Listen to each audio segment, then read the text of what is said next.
etc. Thrill me. Be afraid. Be very afraid.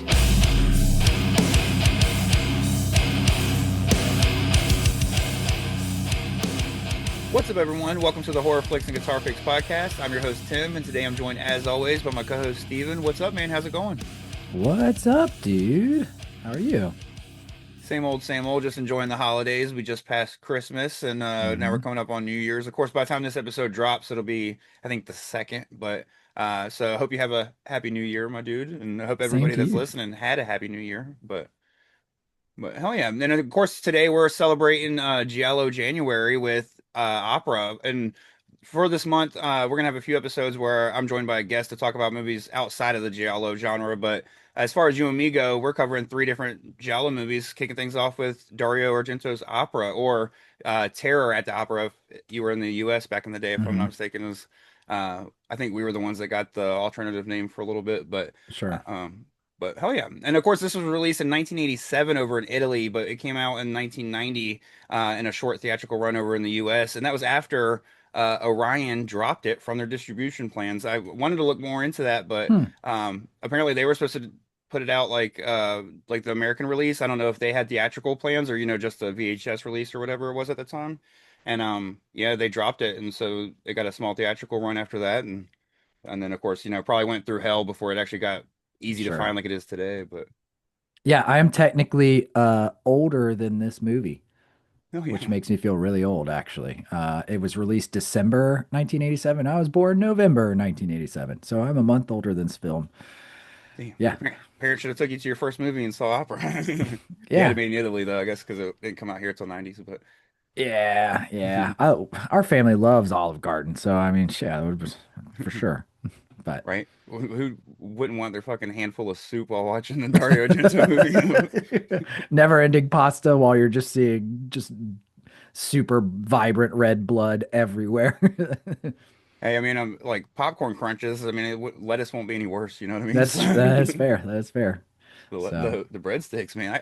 Dude, I would oh fucking yeah. house some breadsticks Yeah, why is during. it why that should be a thing at movie theaters? Why can't we have never-ending breadsticks at a movie theater? I would eat that more than I would eat popcorn.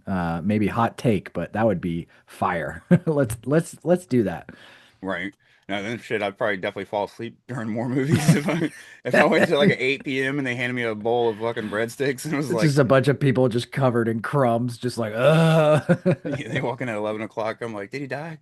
I was like waking up from a food coma, but hell yeah. Well, of course, before we dive into opera, which opera was my pick, your pick we'll be doing in 2 weeks, Mhm. which is the New York Ripper, and then the third pick was kind of, I guess say it's mine, but it was more of me Googling like what's the top Giallo films and just picking one of Sure. those because I figured we'd cover some of the heavy hitters for the first, time celebrating Giallo January Mhm. and stuff. So, and we're going with Blood and Black Lace for our final one for those listening. So keep an eye Hell out for yeah. all of those episodes, and you'll have to keep an eye out on the New York Ripper episode to find out what we think of the Stranger Things finale, which will be happening tomorrow. But what do you think about, Stranger Things going up to that? And have you seen any other, new stuff since we last recorded? I know it's only been like maybe a week and a half since we did our top 10 episodes. So, Yeah.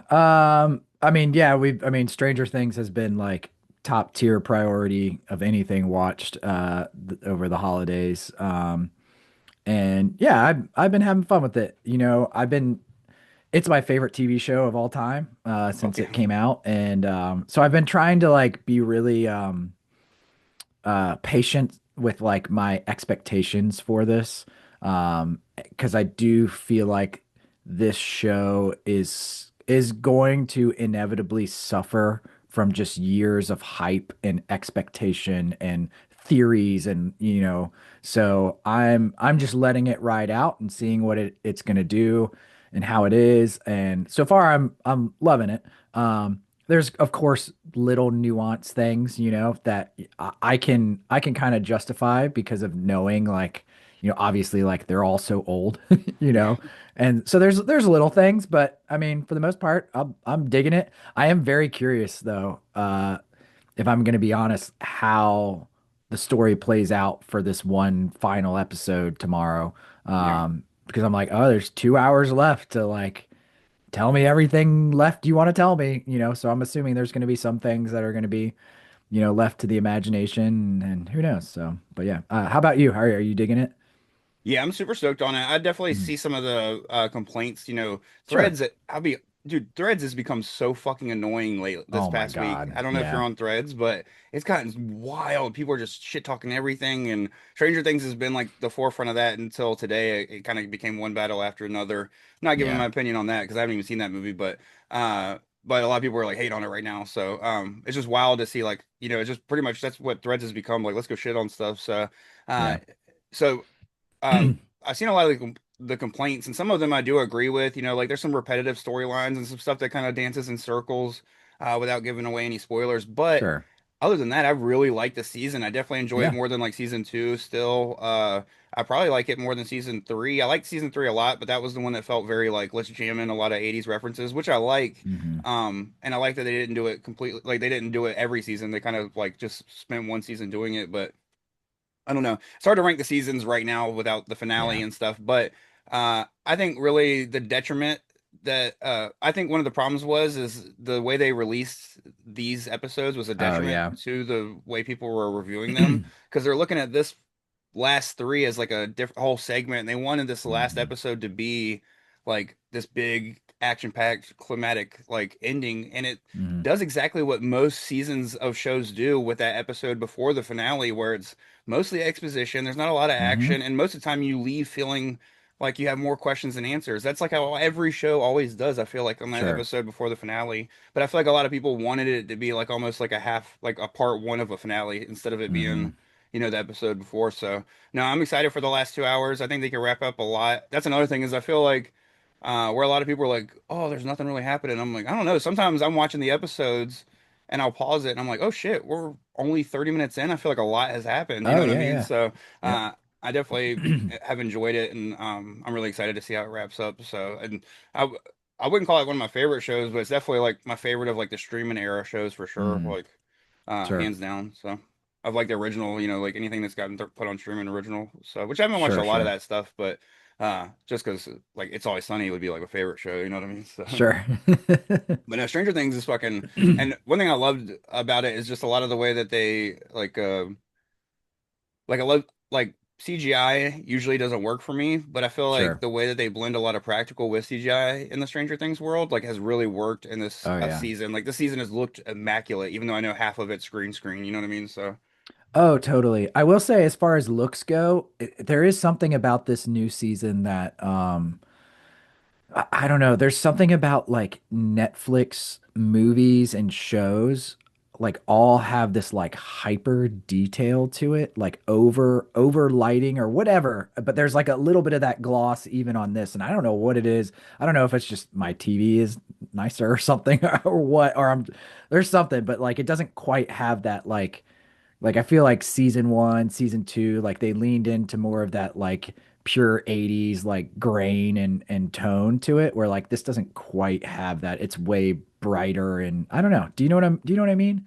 yeah, it's Um definitely crisp. Like the yeah. like a very clear picture. I definitely see the difference like in seasons like one and two, and Hmm.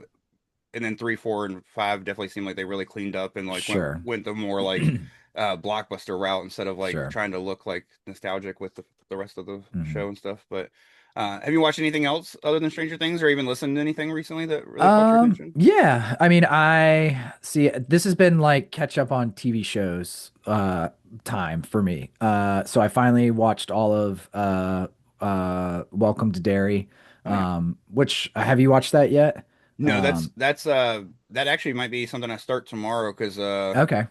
I don't really have anything going on now that we knocked this out tonight. Sure. So I technically I've watched that twice now because I watched it and then inevitably like I kept telling like especially my daughter Penelope like hey I think you're gonna really like this. She's never seen any of the It films. yeah. um and like I was like I don't know, I think this is like right up your alley, like you're at the age that this is gonna be super interesting, but she pretty much hates clowns. She's like I don't like spooky clowns, I don't want to mess with that. um and I was like I don't know, I think you're gonna like this show. And naturally like she's oh, what's happening? Like, and I'm like, you need to just watch this. And then Katie was interested in it. So we went back and I kind of watched it with them too. And so now I've gotten a chance to see it twice, and I really, really enjoyed it. I don't really have any like, I'm not like a giant Stephen King fan. Uh, I like the It films fine, but I had a lot of fun with this, and I'll be excited to hear what you think. I think they did a really good job of like capturing the like Derry universe pretty well. Like, because I watched Castle Rock, and I'm like, oh, I feel like I'm right back in the same town and everything. So Yeah. that's kind of cool. But yeah, that was great. And on the same train of Stephen King, I finally watched The Long Walk. Oh yeah. Is it The Long Walk or The Longest Walk? My The brain. long walk. Yeah, The Long Walk. I thought it was good. I don't know. There was something about it that I was just like, it's so just straight to the point. Like, all right, we're walking, and it happens, and you get a little bit of like exposition and like kind of like, oh, like something's going on with like the main character and like his family, background. There's more to their story, and why he's wanting to do this. And then yeah, they just get going, and then it ends, and I don't know, there's just something. It's definitely a movie that's purely about the boys' like relationships and how they like, care for each other and stuff like that. Like that's the whole point of the movie. Or at least that's how I kind of viewed it. And I think I'm just like, Katie always calls me an emotional robot. So I was just like, oh yeah, I mean, it's nice these guys bonded, like whatever. Like I didn't really feel like any like I think I should have been more emotional about this movie than I was. And I was just like, ah yeah, I guess I'm a psychopath. I don't know. But yeah, it's fine. I mean, it was entertaining for sure. So Yeah. No, I really enjoyed it. I wish the ending was slightly like stronger in my like yeah. not stronger and like I didn't think the ending was strong. Like it was okay, but it's just like I guess I would just it to me it felt like oh, so that is what's gonna happen. You know what I mean type Yeah. thing. So Yeah. Yeah. but no, I'm with you. I was gonna say I'm with you, but I was gonna say not really because I was gonna say I will say that's probably what made it work a little bit better for me is Mm, the fact that I did care about the characters so quickly. Like sure. it did a good job in that aspect for me. But I could see where if it doesn't like if they don't pull you in quick, that it could be really like okay, well like it's just happening. But Yeah. no, I was like like for instance the guy that's like chewing the gum the whole time when he's like pulling the gum out and looking at it, I was like because he had already said the thing about like once the gum's gone, I'm gone. Oh So like yeah. when he's like holding the gum, looking at it, I'm like, dude, don't you fucking do anything with that gum. Uh, Put it back in your mouth. I'm like, put it back in your mouth. But Yeah, I didn't have like any strong like when certain characters died in the movie. I was just like, okay, just like, I'm a monster that I don't care about this. And honestly, I really didn't like um the like commander, the governor, the general or whatever, Mark Hamill's character. I was just like, I don't know. Like there's something about him. I was like, he doesn't feel too menacing to me in any way. I don't know, but whatever. yeah, I could see how people would really like this movie. And it was way better than I initially expected it would have been based off of like what I saw from the trailer. So yeah. yeah, I think anybody that hasn't watched it should definitely check it out. I think, you'll be entertained. So Oh yeah. And then it's but that time of the year where after everybody has tried to make their, top 10 list, everything's gonna hit streaming that wasn't streaming. So it's oh gonna make yeah, it a lot easier to totally. see a lot of stuff. So Yeah. yeah. But yeah, anything else you've been watching at all or Just a few small things. I watched the Diddy documentary. That was pretty fun. The Reckoning of Sean Puffy Combs or whatever. But sure. it was wild. It was really nothing I didn't already know. You know what I mean? But it's Yeah. just wild to see a lot of footage to go with it and people like talk about it that were actually around and stuff. And I Yeah. think the only thing I didn't know is like there was a guy talking up there that like owned like 25% of Bad Boy because he started it with Diddy, and Hmm. then Diddy like came in and like threatened him into signing it over, and he was like, I swear I'll give it back to you, like this is just for a deal thing, but like threatened him with a baseball bat. And Oh then like damn. of course that guy ended up just getting fired and never got his percentage back. So it was just like that was probably the only thing I didn't know. But other than that, it's definitely worth watching though, if you especially if you Sure. don't know a lot of that story. It could be like I could see where it would be jaw Mm. dropping. But I listen to a lot of true crime podcasts, and some of the ones I listen to do weekly update episodes where they just talk about like different cases, like Hmm. and update you on them. And so some of them have been doing like the Diddy stuff. So uh, Sure. I didn't shout it out. It's already over with. Like the whole season's come out and everything, and the winner's been announced. But Boulay Brothers, Titan season two. I love the Oh Boulay yeah. Dracula show. If you never watched that, it's pretty much like Mm. RuPaul's Drag Race, RuPaul's but Drag Race, yeah, yeah, but but spooky. horror, yeah. And I hate to compare the two because like I feel like the Bootleg Brothers have been around for a long time and they're their own thing. I Mhm. just RuPaul's Drag Race is just such a big name. It's easy to like Sure. that's an easy reference point. You know what I mean?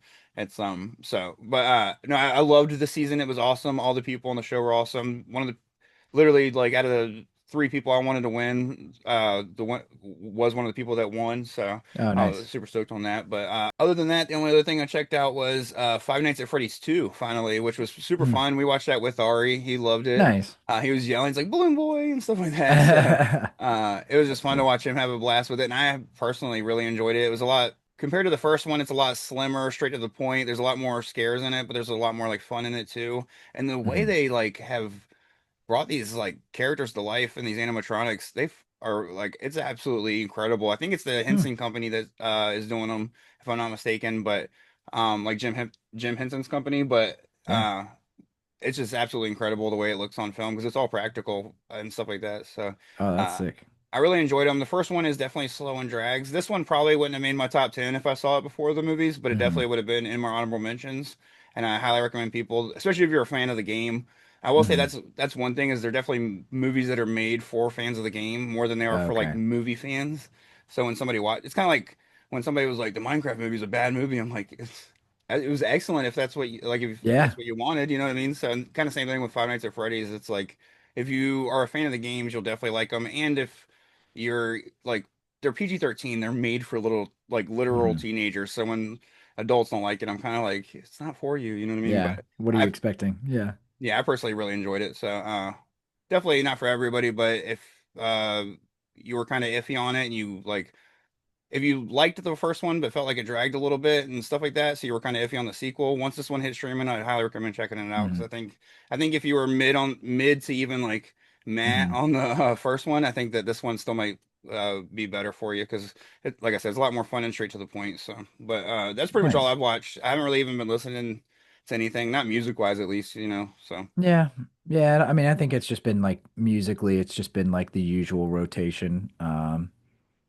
I can't even think of anything that's like come out new that really sticks out in my mind. yeah. But yeah. I went to the Goldfinger show. That was pretty cool. I got to see Charlie in person finally Oh, because sick. yeah, That's awesome. I forgot that I saw that you posted that you went there. That's awesome. That was at the Norva, right? yeah, it was super cool, and like they fucking killed it. Suicide Yeah. Machines was one of the openers, and they were awesome Wait, too. So Suicide Machines played? yeah, they killed Oh it. man, I feel like I really blew not going to that show. That's the first CD I ever got was a Suicide Machines You should have told CD. me he would have Yeah. listed you as well. So How was that? How were they? Were they rad? yeah, they killed. They were one of those bands that I was like, I've definitely heard of them. I just don't know which songs that I know. And then they'd Hmm. be like every other couple songs, I'd be like, oh fuck, I know this one. You know what I mean? So I was like super Yeah. stoked to check them out. Yeah. So Yeah, because I think I first was introduced to them through like playing Tony Hawk Pro Skater.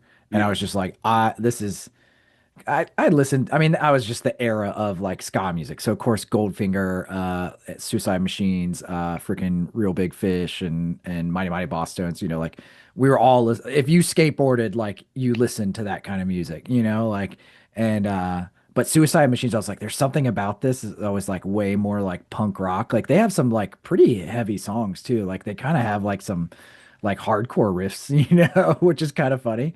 yeah, But yeah, I got into them, you know, like in sixth grade, and yeah, I was super into it. But yeah, Tony Hawk, and they had a song on the movie Brink as well. yeah. That's the song Um, that I was like, oh shit. And yeah, I think yeah, it's called "Give." This is the name of the song. yeah. Yeah, it's battle hymns, and then the self-titled is the one that I always really love. So, but yeah, Yeah. What's the that's line? sick, dude. I can't remember it was there's like a line in the song "Give" or whatever, but it's do you know what I'm The talking one about? from Brink is like you gotta look before you leap or Yep, look whatever. before Oh you leave. Yeah, yeah. yeah. I was like, oh shit. I was like, I know Yep, this one. yep. No, You know, yeah, super Scott. Yeah, that one was that was definitely one of their more like poppy, like ska radio friendly songs. They had a Vans song that I used to love, you know, because I always wore Vans. So it was like, I'm gonna wear Vans for life. And I was like, it made fun of people that didn't wear Vans. I was like, hell yeah, this is like, this is my anthem. Yeah, they're always so fun. I liked them. Oh, yeah. But that's cool. I'm stoked that you got to see that. So, Yeah, no, it was definitely a good show. I would go back in a heartbeat. They said it was like 20 years since they've been to Norfolk, Goldfinger, of course. So oh wow, yeah, yeah, so it was awesome. But hell yeah, we can dive into Terror at the Opera, aka Opera, by Dario yeah. Argento. Do you remember your first encounter with just Argento in general, and like, of course, your first encounter maybe with this film as well? Well, definitely first encounter was Suspiria. It is my favorite film of all time. Horror and just films in general. And I saw it when I was, gosh, I think I saw Suspiria when I was like in my early 20s or so. Yeah, And it was just one of those movies that had always been on my list. And I could never find it, for wherever, like, and it was when I was becoming like obsessed with starting to collect like DVDs and Blu-rays, and like FYE would always have like a treasure trove of like cheap used DVDs like in their used section. So I'd like every weekend I'd be like, oh, I gotta go see what's new at FYE, and I'd score like so many DVDs for like $5, and I was like, I can't believe they have this. And Suspiria, I had like this entire list of like things like that I hadn't even seen, but I knew like if I can get this, I want to see this movie.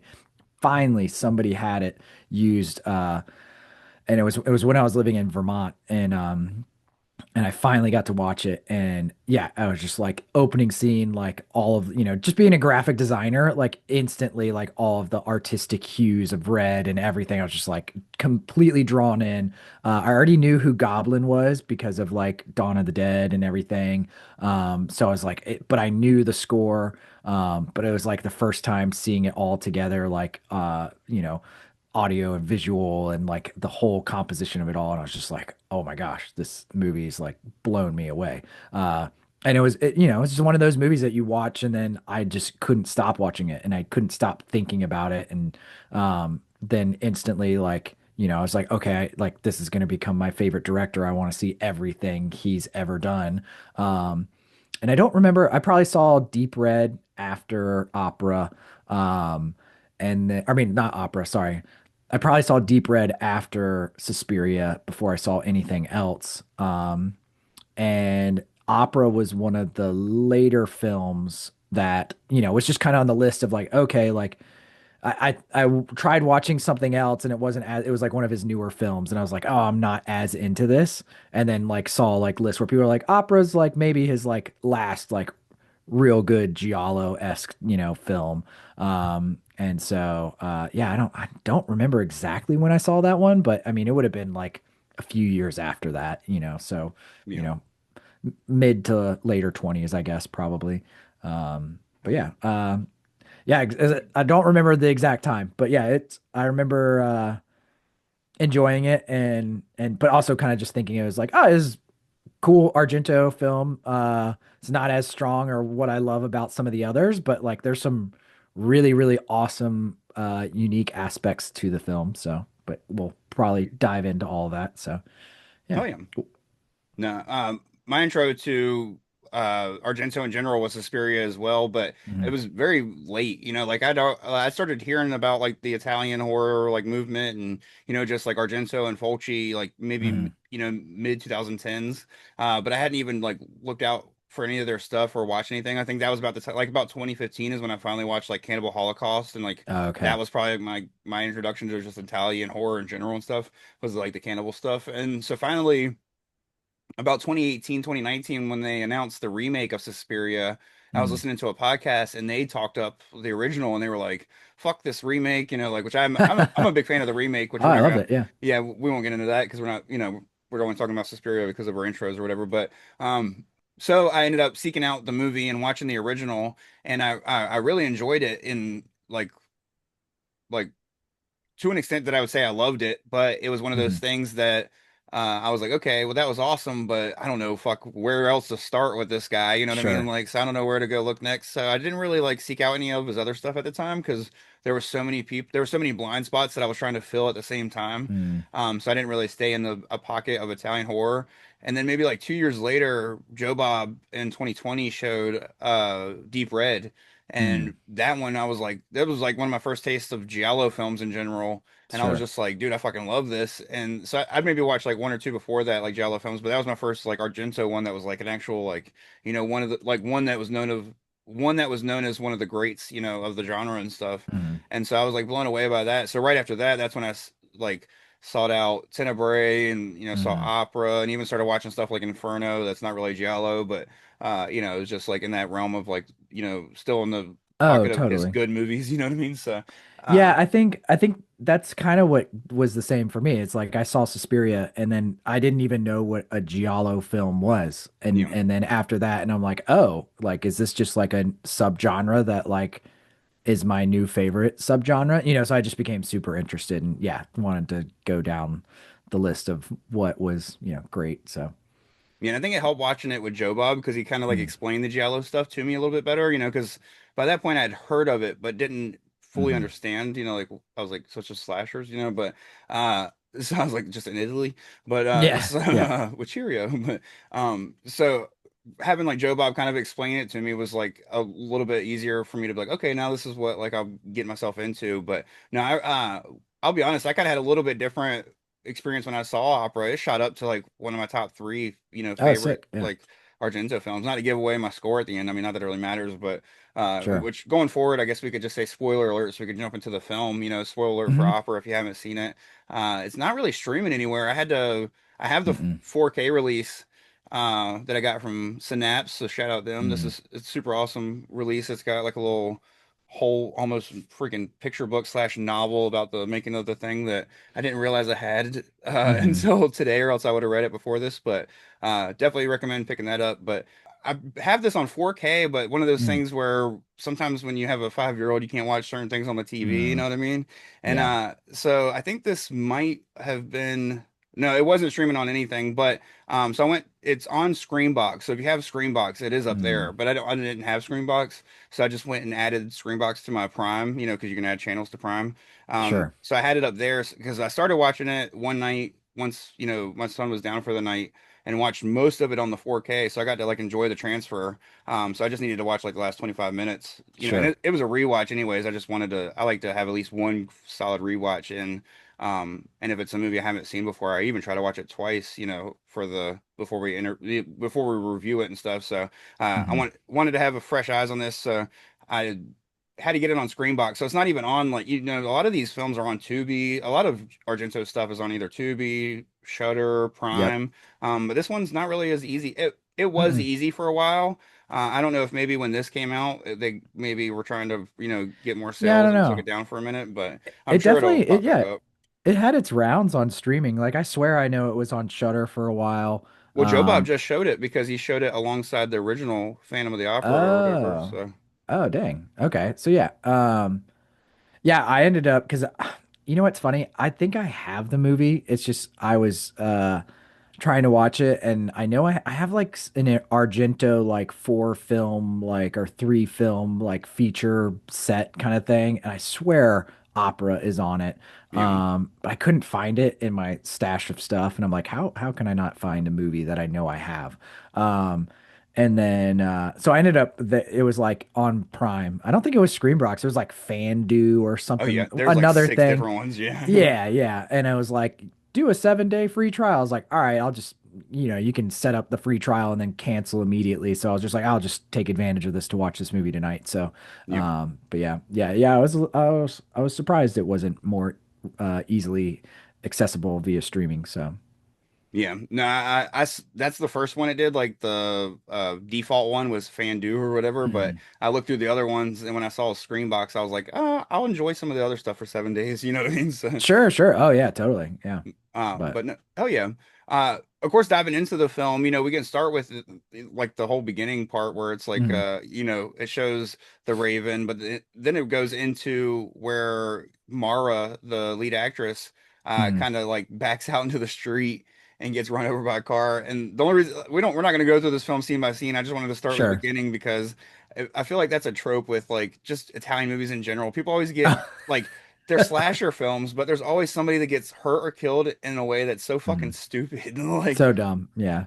Like even one of my favorites is "Don't Torture a Duckling" and that Mm. priest falling from the thing towards the end where he's just like hitting rocks and like skidding and stuff. Like I feel like there's always something that's just random as fuck, and like this person getting hit by a car is like, Well, and there's something extra about it because it's like obviously most of these films are dubbed, so yeah, it's like when the stupid like because I mean getting hit by a car isn't innately a stupid thing to happen. Like it could, I mean, it could be very gruesome, but like I've in the movie it's like, oh my gosh, watch out! Oh no, there's a car coming! You're gonna get hit. You know, it's like yeah, that kind of thing where you're like, okay, it just does make it seem like kind of cheesy, you know. But yeah, I'm with you. That is very much a, I feel like it's a giallo Italian film trope. I mean, if you ever see the movie The Editor, like that's like every scene is like that, you know. So, yeah. but This is the first Argento movie I think I've seen, and I didn't realize it until this watch, unless I missed it, mm. where a woman's head doesn't go through a window or a piece of glass. Oh, Because that is fascinating. Yeah, yeah. I don't really think there is, but like in Suspiria, she comes through at the beginning with the like it comes the I think it happens like twice in Suspiria, but then it happens again in Tenebrae where hmm the two girls, roommates, lovers, hmm it's never made exactly uh clear when one of them gets killed, their head gets just shoved through a random like glass stairway window or whatever, and I think yeah, there's Deep Red, same thing. yep, and then even Phenomena for sure. Yeah. Uh Yeah, maybe I mean maybe the closest is like the peephole scene with Daria Nicoletti. Um Oh yeah, the it's not fucking that's her name, right? Yeah, yeah. Daria Nicoletti. I'm just gonna say this up front. I'm gonna horrendously mispronounce every single name I try to attempt to say. So Oh yeah. please do not do not give me I already can't say normal words correctly. So just don't judge me over that. Oh yeah, I'm not even gonna attempt many names. I'm just gonna be like, that one from that movie? That But dude, that chick. which is kind of a But good segue because I kind of wanted to point that out is this movie had a lot of production problems and mhm. uh of course, the cast was one of them. When it first was announced, it was announced with a. They were supposed to shoot it at a completely different theater, and it Mhm. had a different lead, and both of those things fell Oh yeah. apart. So then they tried to find some other lead actresses. He even thought about doing Jennifer Connelly, but didn't want Oh, the film to be compared to Phenomena, and sure. so he decided. That's when he hired the girl that he did for the lead role, which I will say that that's one cool thing about the casting with Dario Nicolodi, and there's a bunch of other familiar faces, and then you got a bunch of people from Demons 1 and 2. Mhm. You have people from you have the dude that plays Dumas in Dream a Little Dream. If anybody's seen that movie, it's one of my favorites, so shout out. That's the guy that played this. He was a set director that she like sleeps with and gets like stabbed in the Oh. neck and stuff. Oh, But really? Oh, that's funny. and he's definitely dubbed because that's not what that dude sounds like. I can tell you that for sure. I was like, what the fuck is that voice? That was like the funniest part of the movie is when you see like Sure. an because even John Saxon in Tenebrae has John Saxon's voice. You know what I Oh, mean? But I know. Yeah, yeah. so it's no, it was just funny as fuck when I was like, oh, that's and then his voice came. I was like, that's not. But so it was because he has a very like California dude voice in real life, but hmm or at least in the movie Dream a Little Dream where it's not dubbed, but no, there's just so many cool casting points in this film. But there was other like uh production problems where pre-production his father passed away Mm. while he was writing the film. Him and Dario got arrested for drugs. Oh, Uh, that's and funny. then he was actually originally before he started doing opera and writing opera, which they say it Mm. took about 2 years. At least that's what Michelle Soavi said, the guy that played the dead body of Detective Soavi. Mm. He's the guy that's in Demons with like the silver face The plate. mask, yeah. Yeah, and he's also directed Cemetery Man and some other shit. So Oh, The cool. Church, I think he directed. He's a great Italian director, and he's like pretty much like worked with Argento and then hmm went on to do his own stuff. But he's the one that said it took about like 2 years for him to write it. But according to Wikipedia, so I don't know how trustful that is, but hmm I did read it some other places, so it is definitely true. But he was supposed to do like actually direct an actual opera like in a theater, Oh, not like okay. a film, and he wanted to do a lot of like dark tones and pretty much like Argentoify it, and hmm the theater was having a lot of issues with it, so he ended up backing out. And that's what Hmm. led to him doing this because it was like his take of like a musical or opera that he could, like it was his only way of doing it without. And he just didn't. he didn't want to go full musical opera, so that's why there's not so much music in it. But Hmm. there is some like full like musical pieces throughout the film, at least like twice, within the beginning and the end and Sure. stuff. I thought it was interesting too, because I mean, one of the key talking points in the beginning of the film is like uh, the idea that Macbeth is like a cursed, production. And apparently, I don't know how true this is. I read something that somebody died on that was part of the production of this movie. And like there was some mishaps and stuff to the point where Argento himself was like, "Oh man, like yeah, I maybe this is actually cursed." But yeah. Yeah, Christina Marsalach, that's the which I'm sure I butchered that last name, but the main actress in the film, which I will say she's one of the few complaints I have about the film. She's quite dull and like for a final Yeah. girl and stuff, and some of her choices, which we'll get to later, were also some of my complaints, but Mhm. some of my few complaints, but apparently she truly got burned in the final scene when they're like Oh, she's tied to the chair and they're like the room lights on fire. So apparently that really happened, and then like a bunch of like her and other people have like said that it was a grueling set. Plus, yeah. if you ever watched the Dario Argento documentary, I'll probably try to rewatch it Oh before. yeah, I've seen it. It's great. Yeah, she's in it, and she does not like she doesn't say much other than like she talks about the burn thing a little bit and just how it was like a Hmm. hard set. She doesn't like necessarily say, but like Lauren, who knows like nothing about like Argento and stuff like that, was just Hmm. like she doesn't like him. Like she's like I could Yeah. tell like she's fucking like traumatized by that man, and it was like I was like, damn, He it kind of shows, but I Oh, don't I'm know. sure he was a challenging director. I feel like, I mean, even I'm sure Fulci was a challenging director. You know what I mean? Yeah, Like, I feel like the stuff that they made those actors go through, like the amount, like in all those Giallo films where there's like maggots. I mean, think of Phenomena, where she has to like swim through a muck pit. It's like I don't think there was a whole lot that, she got bit by the chimpanzee in Phenomena, like, like, or Jennifer Connelly did, like, lost like the tip of her finger or something like that. yeah. So yeah, I think, I don't think he's looking out for everybody's comfort as much as the films would these days, but that's so funny. Yeah. Yeah, and I'm Whoops. sure he was even less of a peach if his dad passed in pre-pro, you know what I mean? Oh So, yeah. yeah, he might have even been in worse shape that. And then, like, if he was arrested for drugs, I'm sure he was either doing them or withdrawing from them while shooting the films. So, Something like that. Yeah, I don't know, but yeah. you know, Mm. not to speculate too much, but I mean, fucking, we all know that these dudes weren't good. Like, Italian directors were Oh like, yeah. no holds barred and out there. They were like, fuck it, let's snort some coke and kill some people. But Mamma mia. but no, thinking as soon as you point out the maggots, all I could think about is that scene in I think it's City of the Living Dead where like Oh.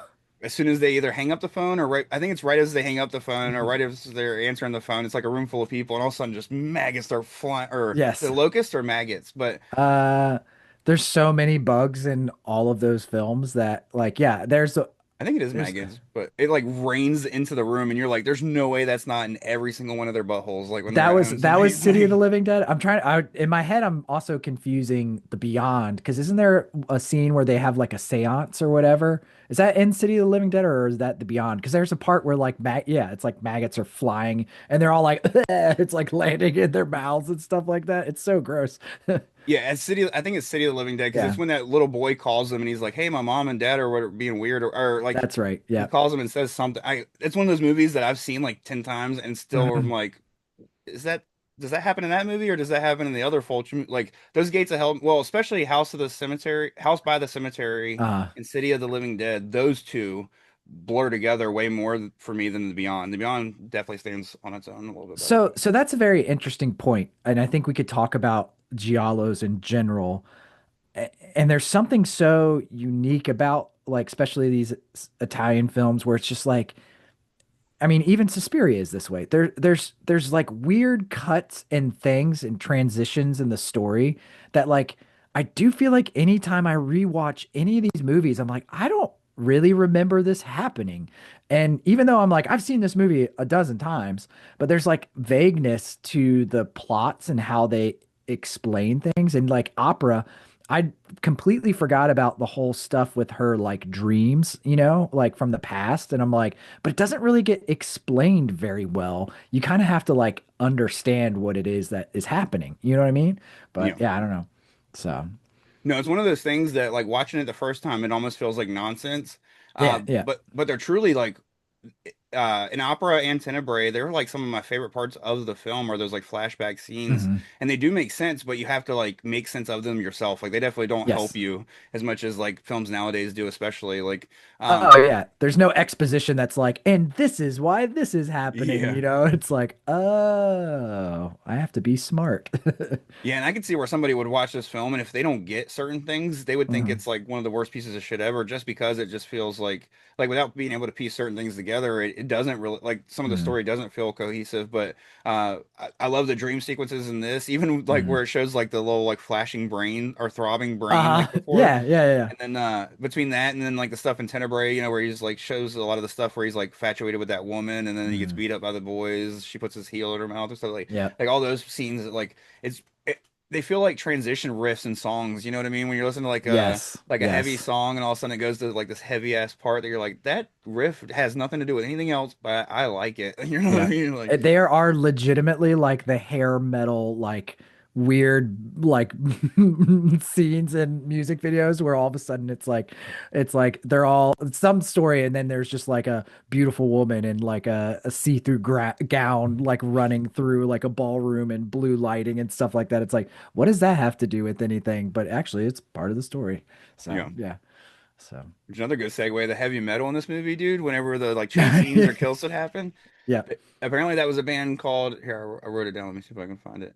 It was an Italian band called Gal or Go Oh, GOW, really? but they were performing under a different name, Steel Grave, uh, Interesting. and they're the ones that did the song. I guess one of the songs got renamed Steel Grave, and then there's like another. Uh, So the songs weren't like it wasn't a like it wasn't like an Iron Maiden song or something like that. no, that's I expected it to be like Wasp or something because I know that Yeah. Wasp was on like Demons. I expected it to be a bigger band, but I guess which I don't know, Gov might Hmm. be bigger. They said that they're an Italian heavy metal band. Oh, cool. Um, or at least like an Italian metal band. And then I guess they were going under the name Steel Grave. I don't know why, but Hmm. I don't know if they changed after that to Gov Hmm. or Gal, not Gov, Gal. Um, Sure. so that'd be something worth looking into. And of course, Claudio Simonetti did the rest of the score, but Yeah, because you got Iron Maiden in it and Megadeth. Was it Motorhead? Motorhead and Iron Maiden and Phenomena, right? Because you had Flash of the Blade was the one song. But yeah, so I guess I just assumed like, oh, he's like adding more like known like heavy metal bands and stuff. But yeah, you know, maybe it was so that thing where it's a little bit harder to. Maybe he spent too much money getting the opera music rights and like was like, all right, I want my medal in here, but I can't fucking sure. can't afford Iron Maiden this time around. So Hmm. no, hell yeah. But no, what? And of course, some of the other scenes, we talked about those little like flashback scenes, but the Hmm. kills are the scenes that these people like that most people go to these movies for, and I feel like Oh this, yeah, as far as Argento films go, this definitely has some of the best kills and the that's some good goriest. ones. What'd you think about these kills? Did you have an all-time favorite, and or Um, not an all-time yeah. favorite, but favorite for the film? I mean, honestly, I think my favorite is the first main kill. Like that's the one that stands out to me the most. Obviously everybody talks about the taping the needles to the eye, which apparently that was like Argento's, like he was like kind of like would joke like people say they can't watch my movies. I wish I could just tape needles to their eyes so they have to keep watching. So I think that's like kind of a funny little. I feel like this whole movie in general is like a little like meta towards like horror films, which we can unpack even more later. But yeah, they that first one, because it just feels so shocking and like and that the stagehand or whatever the manager that she's like, hooking up with, and he seems so just like nice and innocent. So when his death happens, it just is so like classically giallo, like how could he not see a person standing right in front of him? Because he like walks into camera and it's just like glove hand, throat, Yeah, and it just, but it is classic Argento. Like there is no like it's not a quick slice and cut the camera. It is just a very uncomfortable like full blade to the throat. Like does it come through his mouth? Isn't that yeah. what happens? It's like ah, it's just like holy shit, dude, that sucks. Especially then he falls to the ground. He's like trying to like he's got like hand up, and it Oh like yeah, yeah, and he's just like splat, splat. Yeah. Oh yeah, yeah, shit's that's brutal. brutal. Um, yeah, But yeah, that it one's probably my favorite. Yeah. Sorry, but it also like takes you by surprise because of the fact that like most of these films, when they establish some kind of love interest, they survive at Oh least till yeah. the last kill. So Nope, like not him. when they bang, you're like, oh well, he's at least gonna be around for. No, he's not. Like he didn't even Yeah. get to make breakfast. So I was like, Or they get injured in a way where they like still like scare off the, villain enough, to survive. But yeah, no, he just gets straight up destroyed.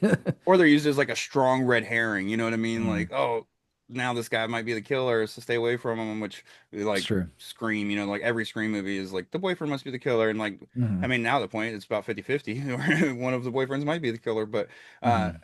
but no. So I agree. That's probably one of my favorites as well. I think the keyhole kill is one of the most fascinating like on That screen just like that one was things, cool. period. Like the way that it not only does the bullet like travel through and then you see it go through her head, but then it Mhm. goes through and shatters the phone and the way that like the main actress Oh reacts right yeah, there and that is everything. sick.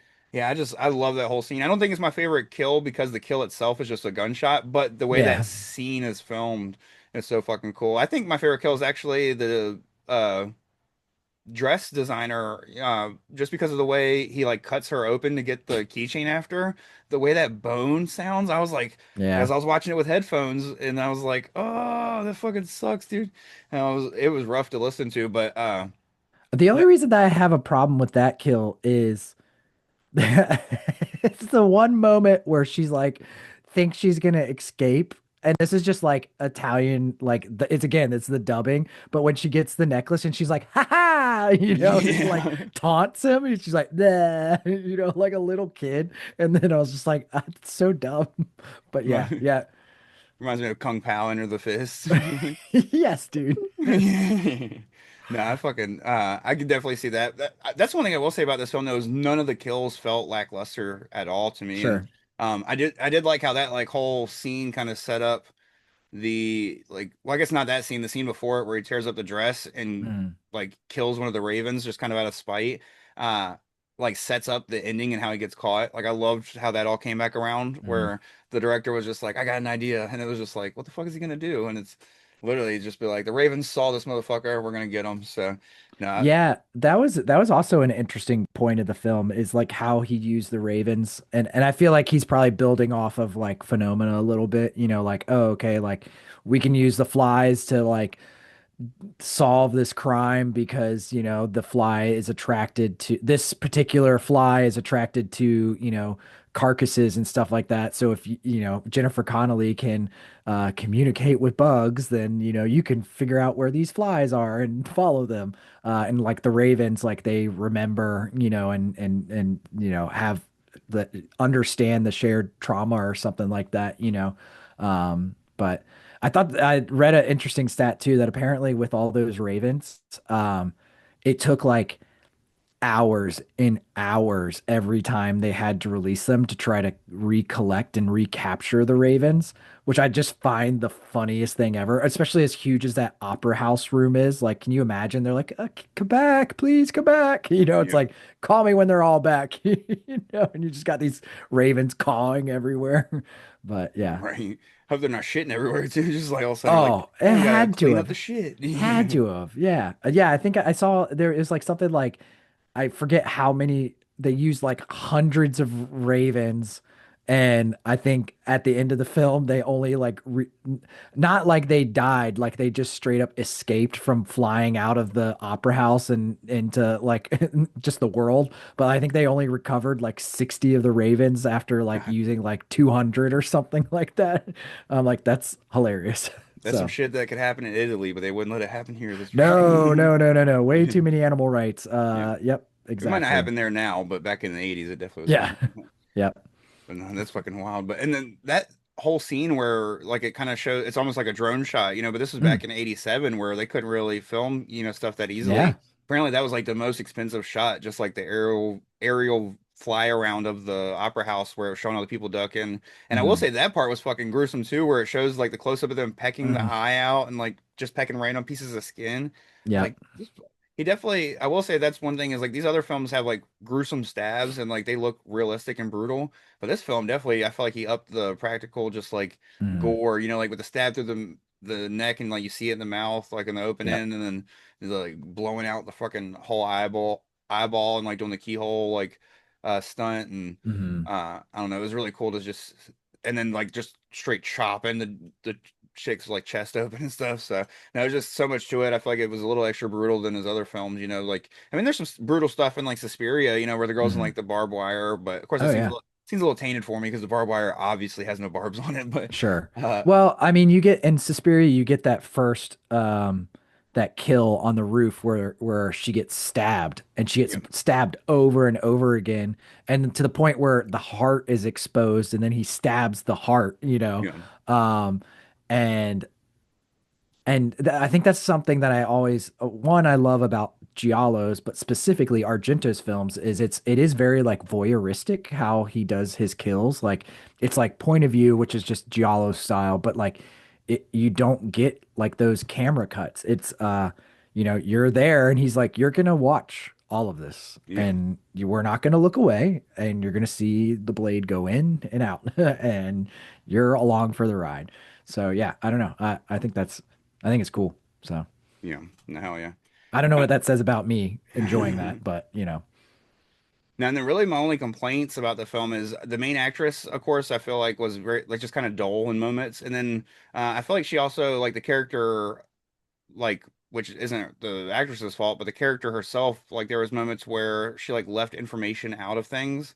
Uh hmm. like like for instance when the set designer, or yeah, the set manager gets killed after she sleeps with him, and then she runs out and finds the director. She like waits until they get back to the house and are chilling Yeah. until she's like, by the way, homie's dead. And it's like Uh that would have been the first thing in my mouth. And it kind of makes a little bit of sense when you find out the ending of like her mom was part of why the guy was killing. So maybe like, so sure. that was my like answer to that, was like, okay, maybe she's like scared to tell too much because she doesn't want to bring attention to herself, because like in the back of her head she knows what's going on. But then at the same time I'm like, the best way to be safe and like keep yourself safe would be like, yo, Mhm. somebody's trying to kill me, you know what I mean? So Yeah. I don't know, it was just that was my only two big gripes, but everything literally out of the whole film, that's probably the only two things that bothered me. Like the pacing was good, the cast was great. I mean, of course, as good as they could be for, with the dubbing Hmm. on top and stuff. But Oh yeah, and then totally. of course the dubbing, I can't really knock it for the dubbing, even though it does No. take you out of moments at times. But that would be every single Italian film from the There's such a 2000s. charm to it, you know what I mean? Like I don't know, there's something that just makes me like it more because of that. So, Oh yeah, no, but when I settle down to watch an Italian film and it's fully dubbed, I love it. My mm. favorite thing is like in watching an Italian film, or watching like two or three different ones and they have the same actor and like they have different voices, and Oh like yeah. the black guy that's in Demons 1 and 2, and like he's in a couple other things and stuff. I think he's even in like Toxic Avenger or something like that. Hmm. He's in something that was like an American made movie where he actually, you hear his real voice, but That's so I just funny. can't remember off the top of my head what it was. I don't think it was Toxic Avenger, but Mm. he's in a couple things, but he's definitely in both Demons movies, and he's got two different voices in those. I'm like, what the fuck? But just like stuff like that, like even John Saxon's been in so many Italian horror movies. I'm sure he's even probably in one where they don't use his original voice, and would love to hear that. So, Mm. Yeah, I thought it was, and the other thing too, I feel like that's a little different in this one compared to like some of the other giallos. Although, I mean, Argento isn't, I wouldn't say Argento is like the sleaziest giallo director, you know? Like Tenebrae is definitely like super sexually charged, you know what I mean? Like that one's sleazy. Um this one is, but it's in more of a sadistic kind of way, like obviously like the main character, she's uh, like sexually frustrated or whatever. You know what I mean? Like she's like, I don't know why I have a hard time. You know what I mean? She's like talking about, she admits to that in the first kill. And then, the killer's like, you're liking this, So like, there's this weird like fetish, surrounding it, but it's not done in a very like direct way. This movie doesn't have like, because some giallos are like pretty, like there's lots of nudity and stuff like that where you're like, gosh, yeah, this one doesn't really have, I mean, I think there's maybe like one scene and it's pretty quick. Um, and even like the main character, like I feel like they tend to like sexualize the lead actress in these films and stuff. And there really wasn't a whole lot of that in this. So that I thought that was like kind of an interesting like change. You know what I mean? Like it's done on a more psychologically deprived way than it is like a like immediate like, ooh, let's just put a bunch of like hot Italian women in this and let's kill them off. You know what I mean? yeah. So, No, But like even in Don't Torture a Duckling, Lucio Fulci wanted that woman naked so bad oh that yeah, he filmed the scene like differently so you could have a scene where a 12-year-old talks to a woman naked and like so weird, he so like got weird. brought to trial for it and everything and he had to prove or I think if I'm not mistaken I think he like got taken to trial or something or got in some kind of Mhm. trouble for it. It might not have been Oh yeah, trial but I remember reading about that for sure. yeah But and he had to like prove it was like no I filmed it like they were never in the same room or whatever but I'm mhm, like you could have just had her put some fucking clothes on too you know that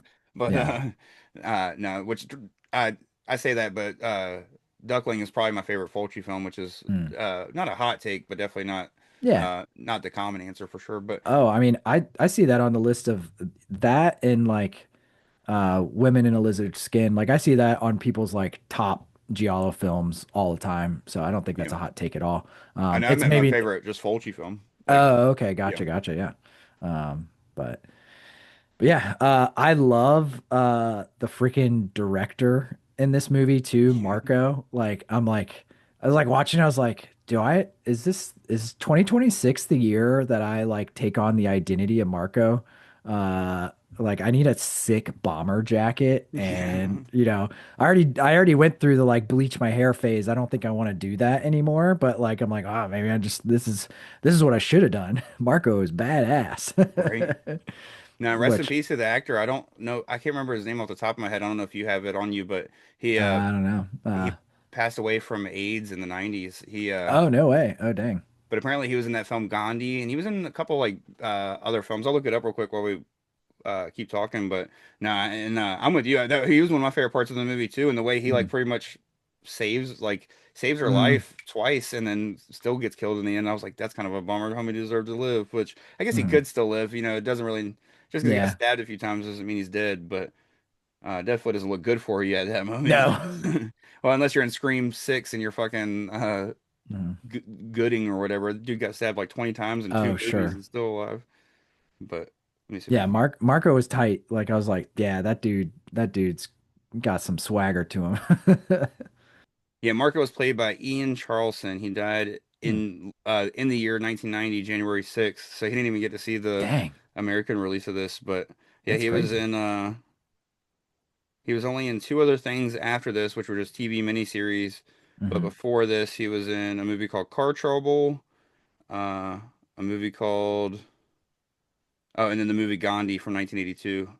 Um, he's also in a movie called Ascendancy in the Del that's pretty much it. A lot of Hmm. TV stuff. Well, he's been. I say that's pretty much it, but that's pretty much it for like movies. Everything else is either TV movies or TV series. But so Hmm. he did act for like at least like a good decade. Or it looked like he started Sure. in like early. Yeah, it looked like he started like 80 somewhere in the early 80s and then went until he died in Hmm. early 1990. But uh, definitely rest in peace. And he like I'm with you. He was one of my favorite parts of this film, Hmm. and which of course he was like the only one that didn't feel dubbed. I felt like his voice felt like it Oh like yeah, he seemed pretty natural. Yeah.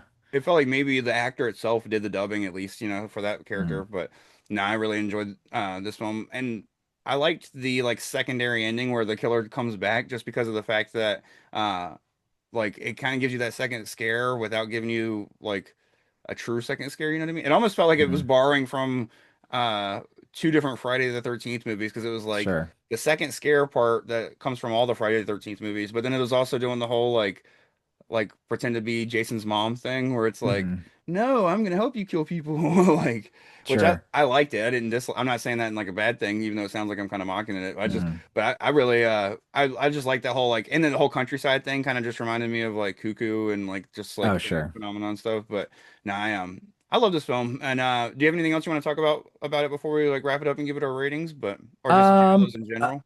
oh no, I mean like so one of the other things I kind of talked about like the meta-ness of this film, but I thought it was cool. I forgot because rewatching this, I forgot that the director of the opera, like they talk about him like because it's like an avant-garde version of Macbeth, and he's like a horror director doing this like serious, opera play.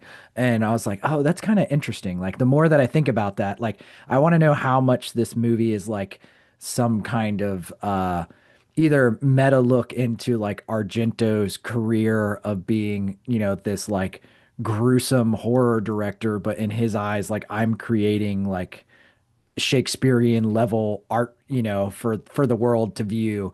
And so I don't know, I just thought that was like kind of an interesting like perspective maybe. And like, oh yeah, maybe that's kind of more of like the deeper purpose of this movie is like, oh yeah, Argento is trying to say like, yeah, I may be a horror director, but like, my work is still artistic and, so I just thought that was cool. But yeah.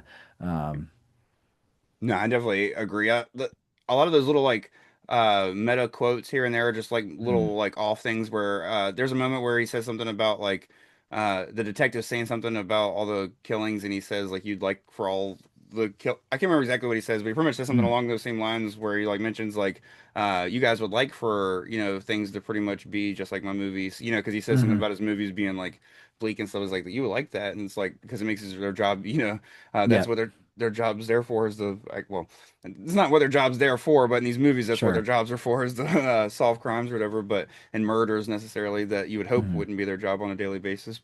Uh but no, I really enjoyed this film overall just in general, and it's got all the things for me that like I would still say I'm an amateur when it comes to being just a fan. Like I'm a huge fan of Giallo films, but I'm definitely still mhm. an amateur as far as knowledge goes. Like I've maybe Sure. seen like 20 of them at this point, but there's just so many of them. And Yeah. and I've only seen like maybe five that are, and like five of the ones that I have seen are Argento films, you know what I mean? Mhm, But this has everything that I've grown to look for over the past like 7 or 8 years of watching them.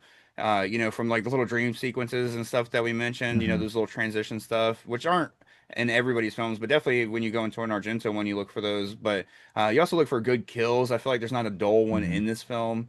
No. Uh, a lot of times you look for storylines that don't make sense. This one truly does make sense if you just pay attention, and that's another positive to me about this film is it's an experience. It's one of those things that like you Yeah. can't be on your phone or you might miss that key comment where he says your mom did this, and it's like, oh, so Mhm. that's it's literally like if you miss a line in this movie, you could miss the entire plot. So I really Sure. enjoy a film that you have to dive into, and it does a good job of pulling you in immediately. Like it does Mhm. so much unique stuff, which I gotta say the little they could have taken out a little bit of the cawing, but other than that's maybe my other complaint. But no, just the way it like immediately pulls you in, like it's this beautiful visual with this big booming music, and Mhm. it runs through all these names that if you're a fan of the genre, or especially if you're like a super fan, or just somebody that came up in the '80s and were like currently Mhm. watching films, like you recognize a lot of those names. The detective is one of the names that comes up, and he's also one of the main guys in Demons. He's the one that like rides the motorcycle at the end and like Mhm. escapes. And then the girl from Demons 2, her name comes up. She's the costume designer for the play. And Mhm. Of course, everybody knows Dario Nicolodi. She's become like my late in life crush. One of those things where I'm like, God damn, dude, she was bad, but and she's just awesome in all the films. I love her in every role she's in, no matter Mhm. how small they are. Like this one's like kind of very, like maybe two scenes, and one of her scenes is one of the Mhm. most impactful. Uh, Now, is she, because her and Argento were married, right? Daria Nicolodi.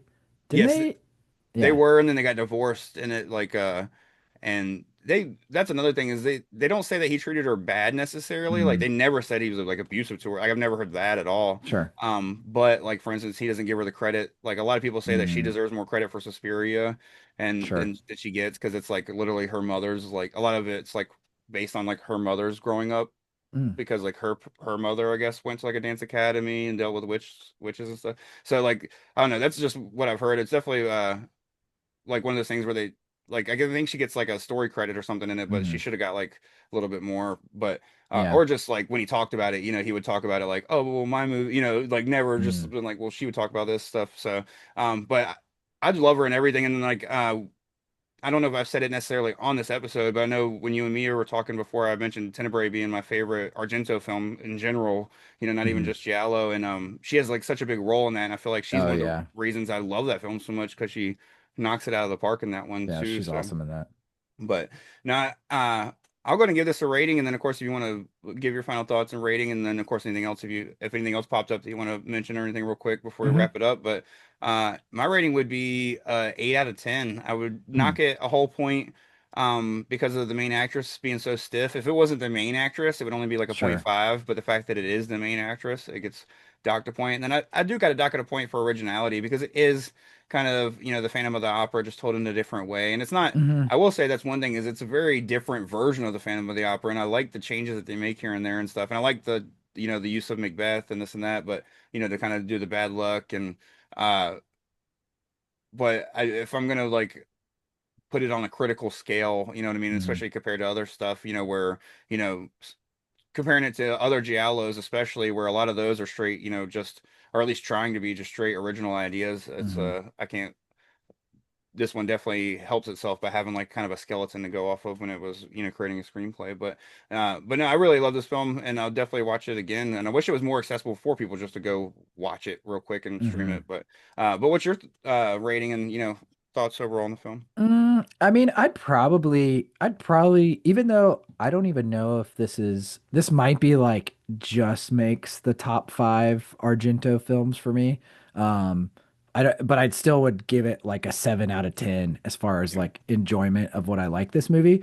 Um, but there'd just be like other movies that like if they are above this, it's like a 7.2. Yeah. If it'd be like so nuanced and subtle of a difference.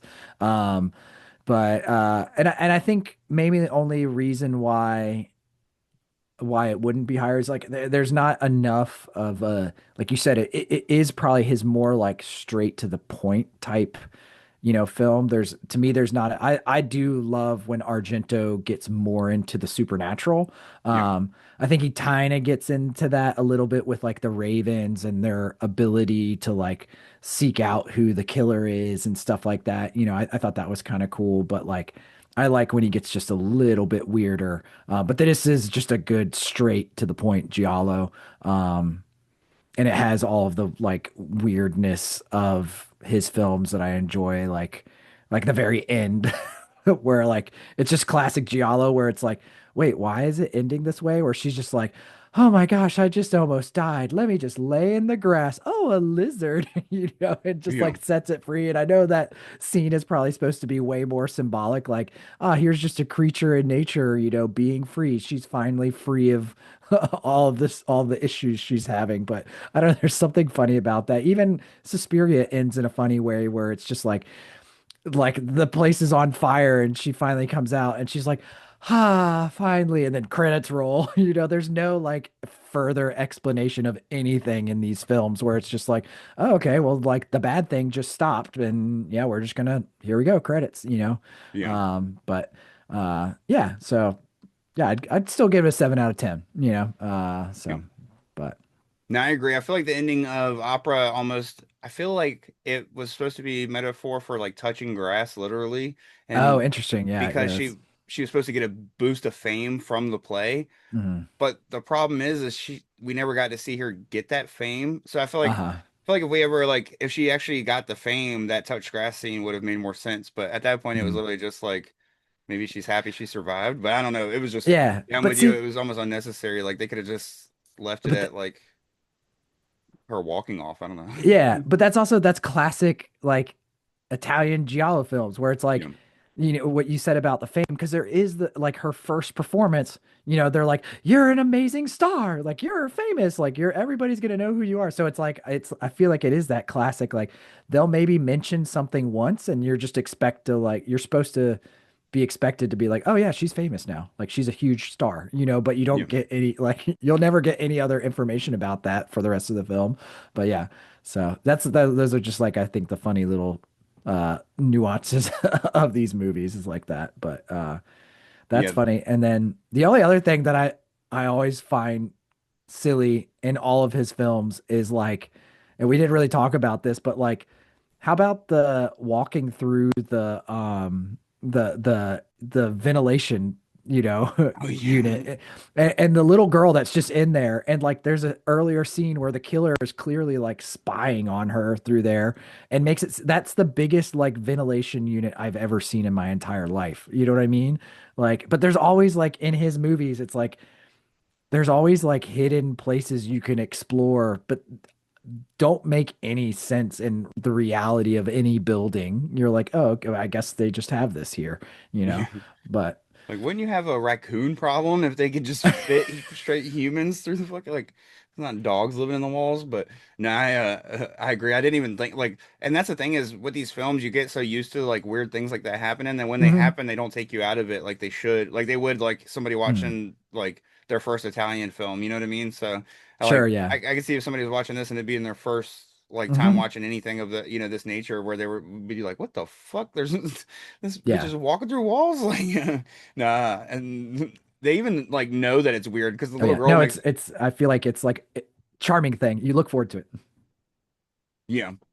Sorry, it skipped for a second. That's why I think we were lagging on top of each other. But Yeah, uh you're good. You said something about the little girl. yeah, that's uh they even know that it's weird because the little girl even makes the comment of they're like walking to her house and she's like, "You're not mad, are you?" It's like I've been fucking obviously spying on everybody in this whole entire apartment complex, but like at least I saved you.